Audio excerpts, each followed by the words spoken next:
பிரியமானவர்களே, இயேசு கிறிஸ்துவின் இணையற்ற நாமத்தில் உங்களை வாழ்த்துகிறேன். இந்த மன்னாற்றுடைய இந்த டெய்லி பாட்காஸ்டை கேட்கிற உங்கள் ஒவ்வொருவரையும் கர்த்தர் ஆசீர்வதிப்பாராக. எரேமியா 35வது அதிகாரம் 19வது வசனம் இப்படியாய் கூறுகிறது: ஆதலால் சகல நாட்களிலும் எனக்கு முன்பாக நிற்கத்தக்க புருஷன் ரேகாபின் குமாரனாகிய யோனதாபுக்கு இல்லாமல் போவதில்லை என்று இஸ்ரவேலின் தேவனாகிய சேனைகளின் கர்த்தர் சொல்லுகிறார் என்றான் என்பதாக. எனக்கு முன்பாக நிற்பீர்கள், you shall stand before me என்ற தலைப்பின் கீழ் இன்றைய மன்னாவை தியானிக்கப் போகிறோம். ரேகாபியர்கள் மோசையின் மாமனாகிய எத்ரோவின் வம்சத்தில் தோன்றி இஸ்ரவேல் ஜனங்கள் நடுவில் நாடோடிகளாய் வாசம் பண்ணினவர்கள்.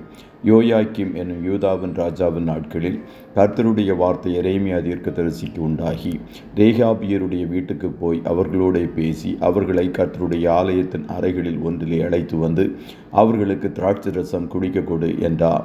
உடனே எரேமியா கர்த்தருடைய வார்த்தையின்படியே ரேகாபியர்கள் வீட்டார் அனைவரையும் கர்த்தருடைய ஆலயத்தின் அறைகளில் ஒன்றில் அழைத்து கொண்டு வந்து அவர்களுக்கு முன்பு திராட்சை ரசத்தினால் நிரப்பப்பட்ட குடங்களையும் கிண்ணங்களையும் வைத்து குடிக்கும்படிக்கு கோரினான்.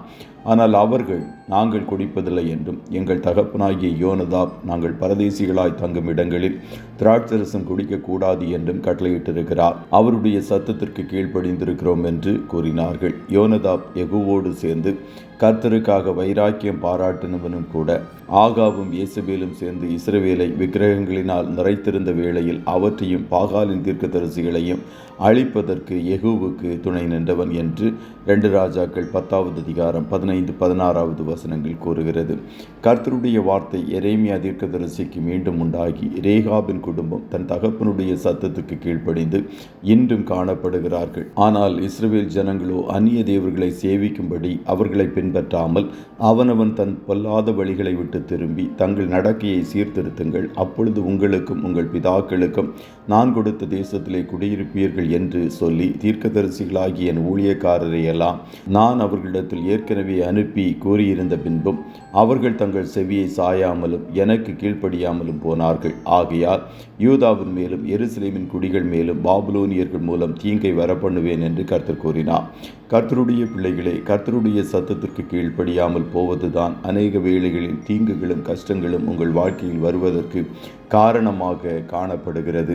ரேகாபியர்கள் தன் தகப்பன் கட்டளைக்கு கீழ்ப்படிந்து திராட்சரசம் குடித்து தங்களை அசுசிப்படுத்தாததினால் கர்த்தர் அவர்களை ஆசீர்வதித்து, எனக்கு முன்பாக நிற்கத்தக்க புருஷன் ரேகாபின் குமாரனாகிய யோனதாபுக்கு இல்லாமல் போவதில்லை என்று கர்த்தர் அவனுக்கு வாக்கு கொடுத்தார்.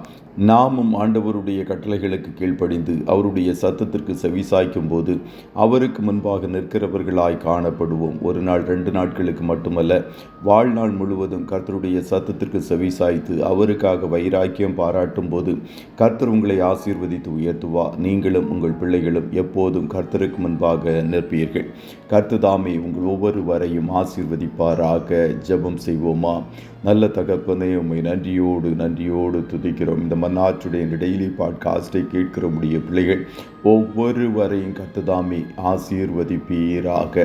அப்பா, உம்முடைய பிள்ளைகள் ஒவ்வொருவரும் எப்பொழுதும் உமக்கு முன்பாய் நிற்கிற பாத்திரங்களாய் காணப்படுவதற்கு இவர்கள் ஒவ்வொருவரையும் கர்த்தர் நீர் பயிற்றுவிப்பீராக. ரேகாபியர்களின் குடும்பம் தன் தகப்பனுடைய சொல் கேட்டு தங்களை தீட்டுப்படுத்தாதபடிக்கு காத்து கொண்டதைப் போல உம்முடைய பிள்ளைகள் ஒவ்வொருவரும் பரம தகப்பனுடைய வார்த்தைக்கு கீழ்ப்படிந்து தங்களை அசுசிப்படாதபடி பரிசுத்தமாய் காத்து கொள்ளுவதற்கு கர்த்தர் தாமே கிருபைகளை கொடும் என்று சொல்லி ஜெபிக்கிறோம். இன்றைய தினம் நம்முடைய பிள்ளைகள் கையிடுகிற வேலைகளை ஆசீர்வதியும்.